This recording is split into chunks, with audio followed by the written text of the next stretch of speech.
Imaginez qu'un influenceur se connecte en ligne pour partager son message. Il crée un article inspirant et le diffuse via les réseaux sociaux. Mais tout le monde ne réagit pas de la même manière à ce qu'il partage. Certaines personnes se contentent de le parcourir sans vraiment y penser. Il disparaît parmi tous les autres messages, perdus dans le flux incessant du contenu. Leurs cœurs n'y sont pas ouverts, le message est balayé par le tumulte d'Internet. Ensuite, il y a ceux qui aiment et partagent la publication, mais il s'agit plutôt d'une réponse superficielle. Ils sont enthousiastes pendant un certain temps, mais lorsque la vie devient difficile, peut-être une déception ou des critiques des autres, ils oublient rapidement ce qu'ils ont lu. Ils n'ont jamais été vraiment profondément touchés.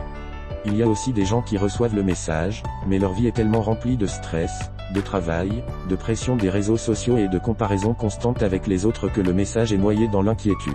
Ils veulent en faire quelque chose, mais les enjeux du moment prennent le dessus et, au final, rien ne change. Mais il y a aussi des gens qui lisent le post et qui sont vraiment touchés. Ils laissent pénétrer le message, prennent le temps d'y réfléchir et l'appliquent dans leur vie. Cela change leur point de vue, leur choix, et ils commencent à inspirer les autres avec ce qu'ils ont appris.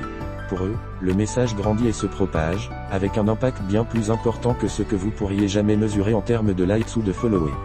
C'est ainsi que fonctionne le royaume de Dieu, c'est comme un message qui se répand partout, mais la façon dont vous y répondez détermine s'il porte réellement du fruit dans votre vie.